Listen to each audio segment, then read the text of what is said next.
Have you ever wondered why a single, perfectly timed $110 million trade could completely change the way we look at market fairness and information access? It really challenges that whole idea of an efficient market, doesn't it? I mean, when you see this kind of scale, this level of precision, you have to ask. Is it just a gap in information, or is something else going on? A leak, maybe? Exactly. So today we're going to break down this incredible, almost, well, unbelievable timing. Someone bags a $190 million profit while crypto markets are absolutely crashing. And the timing suggests they knew about major political moves before they happened. It's like watching a sniper hit a target from miles away. But let's be clear up front about the legal side of this. It's complicated. Right. We're not definitively calling it insider trading in the way the SEC usually prosecutes it. And that's because the assets here, Bitcoin and Ethereum, well, they often aren't classified as securities under current U.S. law. So there's a gap, a kind of legal gray area. Precisely. The activity itself might sit in a blind spot of existing regulations, even if it feels, fundamentally unfair from an advantage perspective. Yeah. It's exploiting that legal ambiguity. And that very distinction, this sort of legal crime versus the ethics of it, that's what makes this so compelling. We're talking about someone potentially making a fortune based on knowing essentially what the president was going to tweet about tariffs. Mm-hmm. Okay, before we dive deeper, don't forget to hit that subscribe button and support Geo9. All right, let's get into the timeline and the sheer scale here. This wasn't pocket change we're talking about. No, not at all. The total deposits reached $110 million. Putting that kind of money down, well, it signals some serious confidence. Extreme confidence. And it started building on October 9th. At 16.39 GMT, that's when the trader started things off. They began piling into Bitcoin shorts, initially dropping $80 million. And just to remind everyone, shorting means you're betting the price will go down. Correct. A massive bet against Bitcoin. Then, not long after, they rounded out the strategy. Okay, what was the next move? Another $30 million deposited, this time to start shorting Ethereum. That happened at 3.49 GMT the next day. So now we've got $110 million betting against the crypto market, which at that point was actually pretty stable. Holding steady, yeah. And then comes the politics. Here's where it gets really interesting. At 14.57 GMT, just a few hours after those shorts are in place, the first shoe drops publicly. Trump posts on Truth Social. Right. Threatening a huge hike in Chinese tariffs. He specifically mentioned a dispute over rare earth minerals. And you have to understand, during that period, any post like that from Trump about tariffs, it was like a signal flare for the markets. Algorithms, big traders, they saw it as immediate risk. Absolutely. A big tariff threat on China implies potential economic slowdown, global jitters. Which makes big players want to pull money out of riskier assets like crypto. So the market takes a dip. Okay, but here's the twist, the really telling part. That first threat did make the market dip. Right. Now, any normal trader, especially one sitting on a massive short position that just paid off partially, what would they do? They'd cash out, take the profit and run, lock it in. Exactly. You'd close the short, take your winnings off the table. But hang on, they didn't do that. They just held. That seems incredibly risky. Couldn't it just be very sophisticated analysis predicting escalating tensions? Why is holding so significant? Because they didn't just hold, they kept going. They continued placing short bets against Bitcoin after that initial dip. Wow. Okay. They were still adding to the short position. It's like they knew that first announcement was just the warm-up act. They knew something bigger was coming. It implies more than just confidence. It implies certainty. Think about it. You're sitting on this huge bet.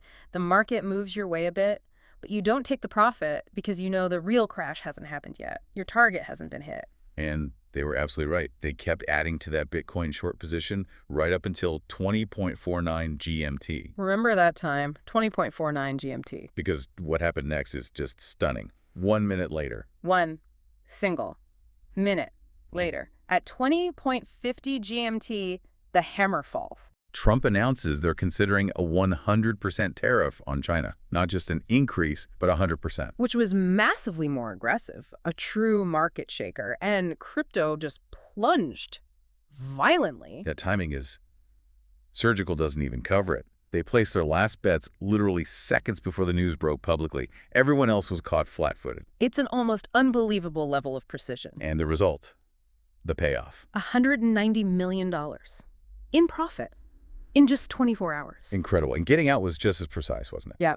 The ETH and Bitcoin shorts, they were closed just 30 minutes after that 100% tariff announcement hit. Got in just before, got out right after the chaos started, locked in the profit, and walked away. That level of coordination, Yeah. holding past the initial win, pushing right up to that final devastating announcement, it takes this beyond smart trading. It feels, well, uncanny. That gap, between the few who seem to know what's coming and everyone else reacting, that's where these $190 million windfalls happen. If you're finding these insights useful, take a second to subscribe to Geo9.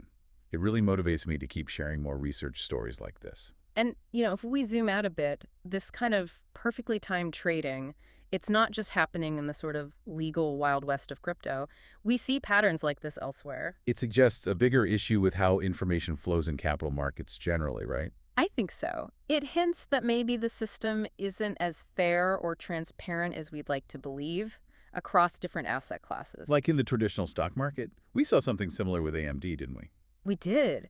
The AMD case is a fascinating parallel. You had an unknown trader, a whale, suddenly place over $6 million in bets. And not just any bets, right? They were out-of-the-money calls. Exactly. Which, for anyone listening, that's a really unusual high-risk bet. You're basically saying you think the stock price is going to absolutely skyrocket way above where it is now. It requires a huge upward move just to break even, let alone profit. Right. And this massive risky bet was placed just 2 trading days before some major news dropped. The OpenAI news. That was it. OpenAI announced they'd taken a 10% stake in AMD. Suddenly, AMD is partnered with the biggest name in AI. That's huge validation. Sends the stock flying. Naturally. And those perfectly timed, super risky call options. They were up 300%. Instantly. Again, it's that uncanny timing. Placing such a specific high-risk bet just 48 hours before the public finds out, it really smells like someone knew that corporate deal was coming. It strongly implies non-public information was involved. And it's not just finance either. This idea of advanced knowledge being valuable, it even pops up in places like prediction markets. Prediction markets, like Polymarket. Yeah. There was evidence there that traders managed to figure out or price in the winner of the Nobel Peace Prize hours before it was officially announced. Wait, how does knowing the Nobel Prize winner early give you a financial edge? That seems different. Well, it's about the principle. It shows that any situation where an official announcement will move a price or odds, whether it's a stock, crypto, or even an award outcome, knowing it beforehand has monetary value. Ah, I see. In that Polymarket example, the odds and the eventual winner shifted dramatically and suddenly, hours before the public announcement. That signals someone likely had advance word of the committee's confidential decision, and they were betting on that certainty. So putting this all together, what's the takeaway for the average person, the average investor? Well, some analysis suggests that the real edge, the real alpha, as they call it in finance. That market-beating advantage. Yeah, it's maybe not found anymore by just staring at company reports or Bloomberg terminals all day. So traditional analysis isn't the key. Increasingly, the research points towards knowing about political moves ahead of time. Specifically, knowing what someone like Donald Trump might post on Truth Social about tariffs. So much of the market now seems to react instantly to that kind of political news. The system rewards political foresight, or perhaps foreknowledge, more than financial analysis. It certainly seems that way in these instances. The biggest, quickest gains seem tied to knowing these political shifts just moments before everyone else. Which leads to a really critical question, doesn't it? If advanced knowledge of political tweets or corporate deals consistently leads to these massive, almost perfect wins, what does that do to market integrity? It really shakes the foundation. How can the market feel fair if the surest path to huge returns seems to be knowing what's going to be announced before it's announced? Exactly. When the entire market can pivot based on 1 minute of potentially leaked political insight, it makes you question the structural soundness. It sends a message to smaller investors that maybe it's not about skill or research anymore. It's about access, proximity to power. That's what it looks like. Who you know or what you know ahead of time becomes the deciding factor. So this issue really stretches wide, doesn't it? From crypto reacting to tariff tweets to stock options before a corporate deal, even predicting major awards. The common thread is the incredible power of insider or at least advanced knowledge in our hyper-connected world. The second a decision is made behind closed doors, it seems someone is ready to monetize it before the rest of us even hear about it. That ability to consistently profit with such, well, surgical timing, it really does suggest the game might be tilted. tilted towards those who somehow gain access to that political or corporate certainty early. It almost turns the markets into a platform for cashing in on leaked information, rather than a place for price discovery based on public knowledge and analysis. So what's your take on this? Share your point of view in the comments below. And if you haven't already, subscribe to Geo9 so you don't miss future insights.